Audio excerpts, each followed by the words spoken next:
Hello everyone, ഞാൻ doctor Siraj, medical officer QNB hospital, Koduvally. നമ്മുടെ ഇടയിൽ കോമൺ ആയിട്ട് കാണുന്ന ഒരു ബുദ്ധിമുട്ടാണ് അല്ലെങ്കിൽ ഒരു അസുഖമാണ് ഈ മൗത്ത് അൾസർ എന്ന് പറയുന്നത്, അല്ലേ? വായ്പുണ്ണ് എന്നൊക്കെ നമ്മുടെ നാട്ടിൽ പറയും. പല ആളുകളും നമുക്കിത് കോമൺ ആയതുകൊണ്ട് ഇതിന് ശരിയായ രീതിയിൽ പരിഗണിക്കില്ല. ചിലപ്പോൾ ഇതൊരു സിവിയാരിറ്റിയിലേക്ക് എത്തുന്ന സമയത്തായിരിക്കും നമ്മൾ പലപ്പോഴായിട്ടും ഡോക്ടറെ അടുത്ത് പോകുമ്പോൾ അല്ലെങ്കിൽ ഒരു സജഷൻ നമ്മൾ നേടുകയുള്ളൂ. അപ്പോൾ ഈ എന്തുകൊണ്ട് ചില ആളുകൾക്ക് തന്നെ ഈ മൗത്ത് അൾസർ റിപ്പീറ്റഡ് ആയിട്ട് വരും, ഒന്ന് മാറി അടുത്ത് വരും, ചിലപ്പോൾ അത് ക്രോണിക് ആയിട്ട് വരും. നമുക്കറിയാം, ഈ മൗത്ത് അൾസർ വന്നു കഴിഞ്ഞാൽ, വായിൽ പുണ്ണ് വന്നു കഴിഞ്ഞാൽ നമുക്ക് സംസാരിക്കാൻ കഴിയില്ല, ഭക്ഷണം കഴിക്കാൻ അറിയില്ല, നന്നായിട്ട് ഭക്ഷണം ചവച്ചെടുക്കാൻ കഴിയില്ല. ഈവൻ നമ്മുടെ നാവ് തട്ടുന്ന സമയത്ത് അല്ലെങ്കിൽ ഒന്ന് ഇളകുന്ന സമയത്ത് പോലും നല്ല സിവിയറായിട്ട് നല്ല പെയിന് നമുക്കുണ്ടാകുമെന്നുള്ളത് നമുക്കൊക്കെ അറിയാം. അപ്പോൾ അതുകൊണ്ട് തന്നെ ഇത് റിപ്പീറ്റഡ് ആയിട്ട് വരുന്നത് എന്താണ് ഇതിന് റീസൺ, ഇതുകൊണ്ട് എന്തെങ്കിലും ബുദ്ധിമുട്ടുകളുണ്ടോ എന്നുള്ളത് നമ്മൾ കൃത്യമായിട്ട് അറിഞ്ഞിരിക്കേണ്ട ഒരു സംഗതിയാണ്. നമ്മൾ മനസ്സിലാക്കേണ്ട ഒരു കാര്യമുണ്ട്. വായ എന്ന് പറയുന്നത്, മൗത്ത് എന്ന് പറയുന്നത് യഥാർത്ഥത്തിൽ നമ്മുടെ അലിമെൻ്ററി കനാൽ, അതായത് നമ്മുടെ ഭക്ഷണം, അല്ലേ? നമ്മുടെ ഭക്ഷണം കഴിച്ച് നമ്മുടെ അന്നനാളത്തിലൂടെ വയറ്റിലേക്ക് പോയി വയറ്റിൽ നിന്ന് ചെറുകുടൽ, വൻകുടൽ, പിന്നെ അതുപോലെ മലദ്വാരത്തിലൂടെ മലമായിട്ട് പുറന്തള്ളും ഭക്ഷണം കഴിച്ചു കഴിഞ്ഞാൽ. അപ്പോൾ ഈ ഭക്ഷണം കടന്നു പോകുന്ന ഒരു പാത്ത് വേയിലുള്ള സ്റ്റാർട്ടിംഗ് പോയിൻ്റാണ് ഈ പറയുന്ന വായ അല്ലെങ്കിൽ മൗത്ത് എന്ന് പറയുന്നത്. അപ്പോൾ അതുകൊണ്ട് തന്നെ ഇതൊരു ഡയറക്ഷൻ അല്ലെന്നുണ്ടെങ്കിൽ അത് ഈ ഒരു സിംഗിൾ പ്രൊഡക്റ്റായിട്ട് നമ്മൾ കണ്ടാൽ മതി. അതായത് മൗത്ത് ടു ആനസ് വരെ, നമ്മൾ വായ മുതൽ നമ്മുടെ മലം പോകുന്ന ഭാഗം വരെയുള്ള അതൊരു സിംഗിൾ ഡയറക്ഷൻ അല്ലെങ്കിൽ ഒരു സിംഗിൾ പാത്ത് വേ ആയിട്ട് കണക്ക് കൂട്ടിയാൽ തീർച്ചയായിട്ടും ഞാനിത് സിമ്പിളായിട്ട് പറയാണ്. അപ്പോൾ തീർച്ചയായിട്ടും നമ്മളത് കാണേണ്ടത്, ഈ മൗത്തിന് എന്തെങ്കിലും, വായയിൽ എന്തെങ്കിലും റിപ്പീറ്റഡ് ആയിട്ട് ഇൻഫ്ലമേഷൻസ് വരിക, എന്തെങ്കിലും മുറിവുകൾ വരിക, അൾസർ ഇങ്ങനെ വന്നുകൊണ്ടിരിക്കുക, ഒന്ന് മാറും വീണ്ടും വരിക, അങ്ങനെ ഉണ്ടാകുമ്പോൾ സ്വാഭാവികമായിട്ടും നമ്മൾ ചെറിയ രൂപത്തിലെങ്കിലും മനസ്സിലാക്കേണ്ട ഒരു കാര്യം, നമ്മുടെ ഡൈജഷൻ പ്രോപ്പറല്ല.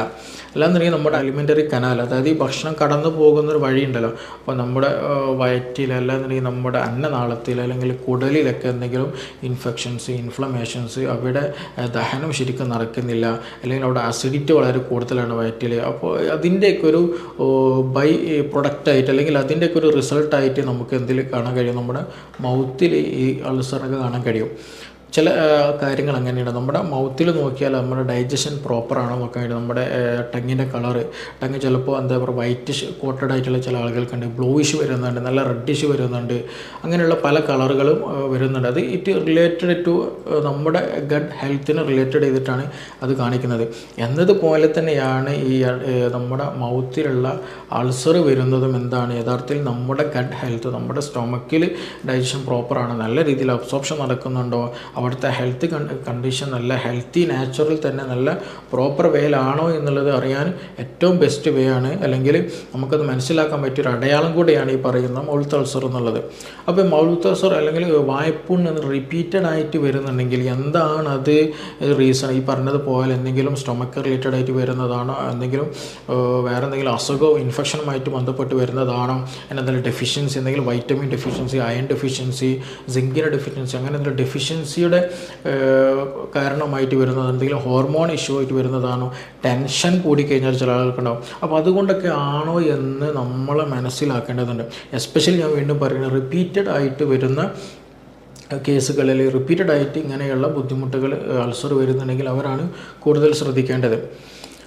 നമ്മളിനി ആർക്കാണ് കൂടുതലായിട്ട് ഈ അൾസർ വരുന്നത് എന്നുള്ളത് നമ്മൾ ആദ്യം ഒന്ന് മനസ്സിലാക്കാം. നേരത്തെ ഞാൻ പറഞ്ഞു പോയതുപോലെ, ഒന്ന് മാനസികമായിട്ട് ടെൻഷനുള്ളവർക്ക്, സ്ട്രെസ്സ് കൂടുതലായിട്ടുള്ളവർക്കൊക്കെ എന്ത് ചെയ്യും, ഈ പറഞ്ഞ അൾസർ റിപ്പീറ്റഡ് ആയിട്ട് വരും, കൂടുതലായിട്ട് അൾസറിൻ്റെ ഫോർമേഷൻ ഉണ്ടായിരിക്കും. അതേപോലെ തന്നെ ഉറക്കം കുറവുള്ളവർ, നന്നായി ഒരു ബിസി ലൈഫിൽ ഏർപ്പെട്ടവർ, ഉറക്കം ശരിയായി കിട്ടാത്തവർ, ഉറക്കത്തെ പരിഗണിക്കാത്തവർ. ഉറക്കം എന്നുള്ളത് നമുക്കൊരു കൺസെപ്റ്റ് എന്താണ്, എല്ലാ വർക്കുകളും കഴിഞ്ഞ് സമയമുണ്ടെങ്കിൽ ഉറങ്ങുക എന്നുള്ളത്, അല്ലേ? കുട്ടികളൊക്കെ, സ്റ്റുഡൻസൊക്കെ പഠിക്കുകയാണെന്നുണ്ടെങ്കിൽ അന്നത്തെ ടോപ്പിക്കുകളൊക്കെ പഠിച്ച് കഴിഞ്ഞ് തീർന്ന് സമയമുണ്ടെങ്കിൽ ഉറങ്ങുക. യഥാർത്ഥത്തിൽ അതൊരു നമ്മുടെ ബോഡിയെ നമ്മൾ തന്നെ നശിപ്പിക്കുന്ന ഒരു സിസ്റ്റമാണ്, അല്ലെങ്കിൽ ഒരു കണ്ടീഷനാണത്. അപ്പോൾ ഉറക്കം കുറഞ്ഞു കഴിഞ്ഞാൽ പറയുന്ന അൾസർ പെട്ടെന്ന് നമുക്ക് ഫോം ചെയ്യാൻ സാധ്യതയുണ്ട്.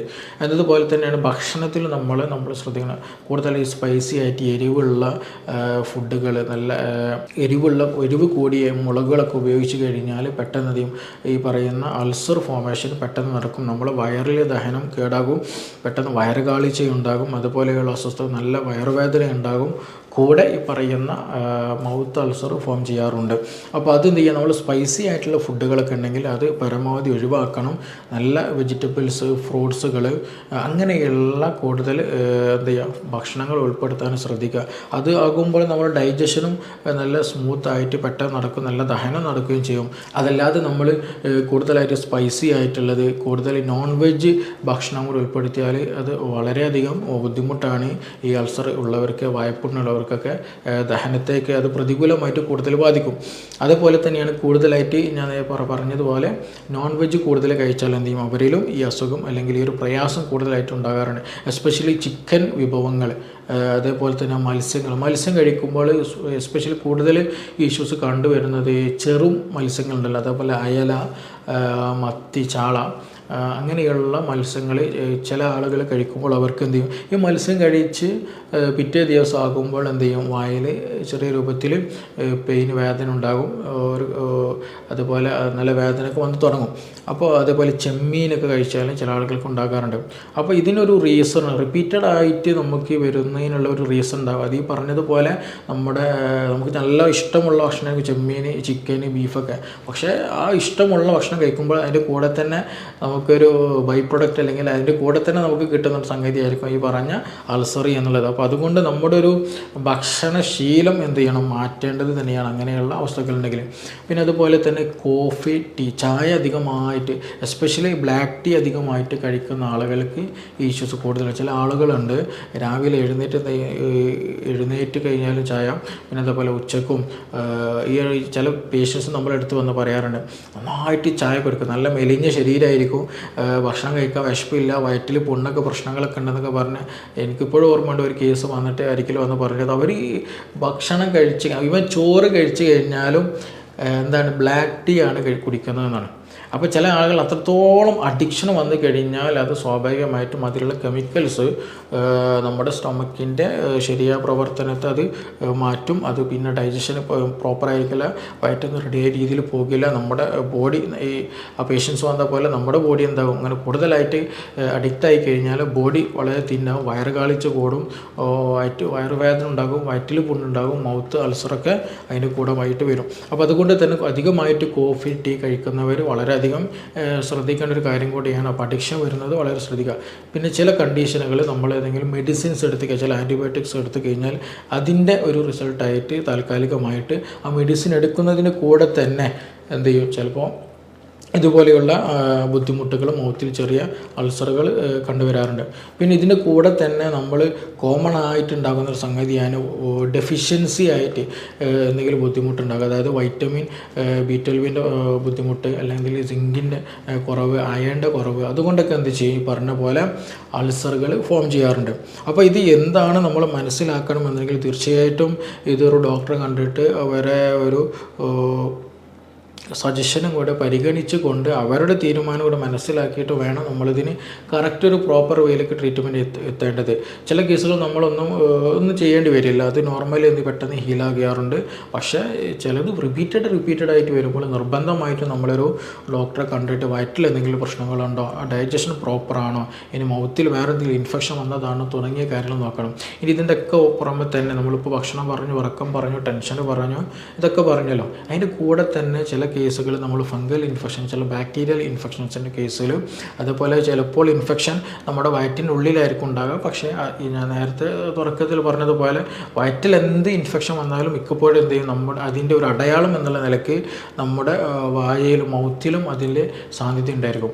അപ്പോൾ അതുകൊണ്ട് എന്ത് ഇൻഫെക്ഷനാണ് വന്നത്, അത് എങ്ങനെ ട്രീറ്റ് ചെയ്യണം, IBD, IBS പോലെയുള്ള അവസ്ഥകൾ, സീലിക് ഡിസീസിൻ്റെ കേസുകൾ, അപ്പോൾ അങ്ങനെയുള്ള കണ്ടീഷനുകളിലൊക്കെ HIV കേസുകളിൽ പോലും അങ്ങനെ ഉണ്ടാകാറുണ്ട്.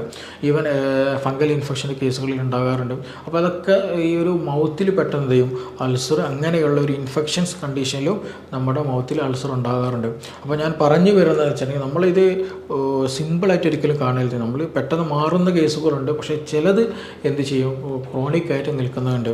എസ്പെഷ്യലി നമ്മൾ ശ്രദ്ധിക്കേണ്ടത് 3 ആഴ്ചയിൽ കൂടുതൽ, അത് 3 വീക്സ് കഴിഞ്ഞിട്ടും ചില മുറിവുകൾ മാറുന്നില്ല എന്നുണ്ടെങ്കിൽ തീർച്ചയായിട്ടും എന്ത് ചെയ്യണം, ഒരു ഡോക്ടറെ കാണൽ നിർബന്ധമാണ്. കാരണം അത് എന്തുകൊണ്ടാണ് ഹീലാകാത്തത്, വല്ല ക്യാൻസറസ് ഇഷ്യൂസ് ഉണ്ടോ, വേറെ എന്തെങ്കിലും ബുദ്ധിമുട്ടുകൾ ഉണ്ടോ എന്നുള്ളത് തീർച്ചയായിട്ടും നമ്മളത് ഉറപ്പ് വരുത്തണം. ഇനി ഈ ഒരു മൗത്ത് അൾസർ എന്ന് പറയുമ്പോൾ അത് പല ആളുകൾ പല രീതിയിൽ ഉണ്ടാകാറുണ്ട്. ചിലപ്പോൾ നല്ല റെഡിഷ് കളറായിരിക്കും, നല്ല ചുവന്ന് നിൽക്കുന്നുണ്ട്. എസ്പെഷ്യലി നമ്മുടെ ടങ്ങിൽ നാവിലൊക്കെ എന്തെങ്കിലും മുറിവ് വരുമ്പോൾ അങ്ങനെ ഉണ്ടാവുക. അപ്പോൾ ചില കേസുകളിൽ നമ്മൾ നല്ല വൈറ്റിഷ് കളറായിരിക്കും, ചില ആളുകൾക്ക് നല്ല രീതിയിൽ മഞ്ഞ കളർ യെല്ലോയിഷ് കളറായിരിക്കും ഉണ്ടാവുക.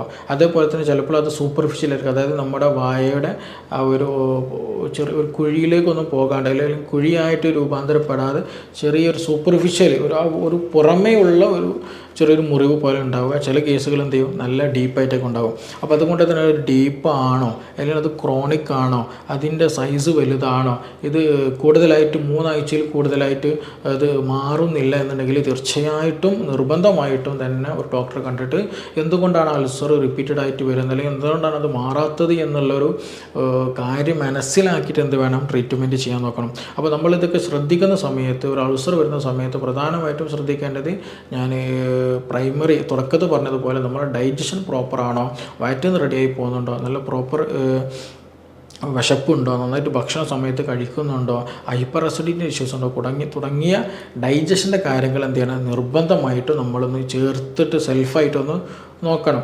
എന്നിട്ട് വേണം നമ്മൾ ഇതൊരു ഡിസീസിലേക്ക് എത്തണം, ഒരു ഡോക്ടറെ കാണുകയും വിഷയം പറയേണ്ടതൊക്കെ. അപ്പോൾ നമ്മൾ ചിലപ്പോൾ എന്ത് ചെയ്തൊരു സിമ്പിൾ കേസായിട്ട് നമ്മൾ വിടുന്നത് ചിലപ്പോൾ ഭാവിയിൽ ചിലപ്പോൾ ഒരു ക്യാൻസറോ അല്ലെങ്കിൽ വേറെ ഇഷ്യൂസ് ആണോ എന്നുള്ളത് പോലും നമ്മൾ സംശയിക്കണം. എല്ലാ കേസും നമ്മൾ എന്ത് ചെയ്തൊരു ലാവിഷ് മൈൻഡിലേക്ക് കടത്തി വിടരുത് എന്നുള്ളതാണ്. ചിലതൊക്കെ മിക്കവാറും എന്ത് ചെയ്യും നമ്മളൊരു മെഡിസിൻ കഴിക്കാതെ ഒരു പ്രോപ്പറായിട്ട് വലിയൊരു ട്രീറ്റ്മെൻ്റ് ഒന്നും പോകാതെ തന്നെ പെട്ടെന്ന് ഹീലാവും. പിന്നെ ഇങ്ങനെയുള്ള പ്രശ്നങ്ങളുള്ളവർക്ക് തന്നെ നെല്ലിക്ക വളരെ നല്ല ബെനിഫിഷ്യലാണ്. നെല്ലിക്ക പച്ച നെല്ലിക്കയുടെ ജ്യൂസ് അടിച്ച് കഴിക്കുക, അല്ലെന്നുണ്ടെങ്കിൽ ഉപ്പിലിട്ടതല്ല സുർക്കയിലിട്ടതല്ല സാധാ നെല്ലിക്ക എന്ത് ചെയ്യാം ജ്യൂസ് അടിച്ച് കഴിക്കുക. അതേപോലെ കുറുക്കുമീൻ മഞ്ഞൾ അതിൽ ചേർത്ത് കഴിക്കുന്നതൊക്കെ വളരെ നല്ലതാണ്, പെട്ടെന്ന് ഹീലാകാനും ഇതിനൊക്കെ നല്ലതാണ്. അതേപോലെ നല്ല പ്രശ്നങ്ങളൊക്കെ എന്നുണ്ടെങ്കിൽ രാവിലെ എഴുന്നേറ്റ് കഴിഞ്ഞാൽ ഒരു ടീസ്പൂൺ നല്ല വെളിച്ചെണ്ണ, നല്ല ആട്ടിയ നമ്മുടെ വീട്ടിലൊക്കെ ആട്ടിയ വെളിച്ചെണ്ണ ഉണ്ടാവില്ല, അതൊരു ടീസ്പൂൺ എന്ത് ചെയ്യുക കഴിക്കുക. വെറും വയറ്റിൽ നമ്മൾ വായിലേക്ക് കഴിച്ചതിന് ശേഷം എല്ലാ ഭാഗത്തേക്ക് ശേഷം കഴിക്കുന്നത് നമ്മുടെ വായനാറ്റം തടയാനും, ഇതുപോലെ വായയിൽ എന്തെങ്കിലും ഇൻഫെക്ഷൻസ് ഉണ്ടെങ്കിൽ അതൊക്കെ നശിപ്പിക്കാൻ വെളിച്ചെണ്ണ കയ്യിലുള്ള പ്രോപ്പർട്ടി ഉണ്ട്. അപ്പോൾ അതൊക്കെ ചെയ്യുന്നത് വളരെ നല്ലതാണ്. നല്ല വെള്ളം കുടിക്കുക, വെജിറ്റബിൾസ് നന്നായിട്ട്, ഫ്രൂട്ട്സുകൾ നന്നായിട്ട് കഴിക്കുക. പിന്നെ അതുപോലെ തന്നെ ഹൈലി സ്പൈസി ആയിട്ടുള്ളത് കാര്യങ്ങൾ ഉപയോഗിക്കുക, എന്തെങ്കിലും ടെൻഷനുകൾ ഒഴിവാക്കുക. കൂടെ തന്നെ ശ്രദ്ധിക്കേണ്ടത് കോമൺ ആയിട്ട് വരുന്ന ഒരു കാര്യമാണ് പുകവലി, അതേപോലെ എന്തെങ്കിലും ഡ്രഗ്സ് യൂസ് ചെയ്യുക, ആൽക്കഹോൾ അബ്യൂസുകളും കാര്യങ്ങളൊക്കെ ഉണ്ടെങ്കിൽ അവർക്കിത് വലിയൊരു ശതമാനം വരാനുള്ള സാധ്യത വളരെ കൂടുതലാണ്.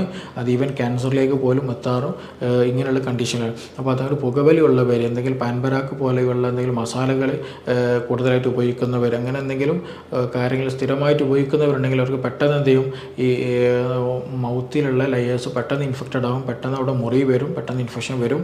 അപ്പോൾ അതൊക്കെ നന്നായിട്ട് എന്ത് ചെയ്യണം നമ്മൾ ശ്രദ്ധിക്കണം. അതിനൊരു അഡിക്ഷൻ വന്നു പോയാൽ പിന്നെ നമ്മുടെ വയറ് കേടുവരും, മൗത്ത് കേടുവരും, നമ്മുടെ ശരീരം തന്നെ പെട്ടെന്ന് ക്ഷീണിച്ചു പോവുകയും ചെയ്യും. അപ്പോൾ എല്ലാ കേസുകളും എന്ത് ചെയ്യരുത്, ഇതൊരു ലാവിഷായിട്ട് കളയുന്നൊരു ശൈലി ഉണ്ടാകരുത്. ഇത് എന്തുകൊണ്ടാണ് ഈ മൗത്ത് അൾസർ വരാൻ കാരണം, എന്തുകൊണ്ടാണ് അൾസറിൻ്റെ റീസൺ എന്നുള്ളത് കൃത്യമായിട്ട് മനസ്സിലാക്കിയിട്ട് അതിനുള്ള ട്രീറ്റ്മെൻറ്റ് നോക്കണം. എന്നിട്ട് ഈ കാര്യങ്ങളൊക്കെ ശ്രദ്ധിച്ചാൽ തന്നെ നമുക്ക് ഓൾമോസ്റ്റ് എല്ലാ കണ്ടീഷനുകളും എന്ത് ചെയ്യാം, നമുക്ക് നല്ലൊരു ഹെൽത്തി മൗത്ത് നമുക്ക് കീപ്പ് ചെയ്തിട്ട് തന്നെ പോയാം. പിന്നെ ചില ആളുകൾ ബ്രഷ് ചെയ്യുമ്പോൾ എന്ത് ചെയ്യും മുറിവുണ്ടാകാറുണ്ട്. ചിലപ്പോൾ നമ്മൾ അറിയാണ്ട് വായ കടിച്ചു പോകും, നാവ് കടിച്ചു പോകും, കവിള് കടിച്ചു പോകും. അങ്ങനെയും മുറിവുകൾ ആക്സിഡൻ്റലി നമ്മൾ എന്ത് ചെയ്യും അങ്ങനെ ഉണ്ടാകാറ്. അത് അതൊക്കെ പെട്ടെന്ന് ഹീലാകുന്നേ ഉള്ളൂ. അതുകൊണ്ട് വലിയൊരു ഹെൽത്തി ആയിട്ട് മറ്റു ഇഷ്യൂസ് ഒന്നുമില്ല. അതൊരു ആ ഒരു സാന്ദർഭികമായിട്ട് ആ ഒരു സാഹചര്യത്തിൽ സംഭവിച്ചു പോയപ്പോൾ ഉണ്ടാകുന്നൊരു മുറിവ്, അത് എല്ലാ മുറിവും പോലെ ഒരു നിശ്ചിത സമയം കഴിഞ്ഞാൽ അത് ഹീലായി പോവുകയും ചെയ്യും. അപ്പോൾ എനിവേ നമ്മൾ എന്ത് ചെയ്യുക, ഇതൊക്കെ ഒരു റീസണുകളാണ് മൗത്ത് അൾസർ ഉണ്ടാകാനുള്ള. അപ്പോൾ ഇത് ഏത് റീസൺ ആണ് എന്നുള്ളത് ഫൈൻഡ് ഔട്ട് ചെയ്തിട്ട് അതിനുള്ളൊരു കൃത്യമായിട്ടുള്ള ട്രീറ്റ്മെൻറ്റ് നടത്തണം. എസ്പെഷ്യലി ഞാൻ പറയാനുള്ളത് 3 ആഴ്ചയിൽ കൂടുതലായിട്ടുള്ള ഈ ഒരു ഇഷ്യൂസ് ഉണ്ടാവുക, അതേപോലെ കൂടുതൽ സിവിയറായിട്ട് ഇൻഫെക്ഷൻസ് വന്നുകൊണ്ടിരിക്കുക അല്ലെങ്കിൽ മൗത്ത് അൾസർ വന്നുകൊണ്ടിരിക്കുക, അതേപോലെ ഇതുമായി ബന്ധപ്പെട്ട് അബ്ഡോമിനലായിട്ട് എന്തെങ്കിലും ഇഷ്യൂസ്, നല്ല ഗ്യാസ്ട്രിക് ഇഷ്യൂസും കാര്യങ്ങളൊക്കെ ഉണ്ടെന്നുണ്ടെങ്കിൽ തീർച്ചയായിട്ടും അതിന് നല്ല ഒരു ട്രീറ്റ്മെൻറ്റ് നമ്മൾ എടുക്കൽ നിർബന്ധമാണ്. ഇല്ലാന്നുണ്ടെങ്കിൽ ഗ്രാജ്വലി നമ്മുടെ ഹെൽത്തിനെ അത് വീണ്ടും ബാധിച്ചുകൊണ്ടേയിരിക്കും. ഓക്കെ, അപ്പോൾ അതുകൊണ്ട് എല്ലാവരും അത് പ്രത്യേകം ശ്രദ്ധിക്കാൻ ശ്രമിക്കുക. ഓക്കെ, നമുക്കിനി മറ്റൊരു വീഡിയോയിൽ വീണ്ടും കാണാം. Thank you.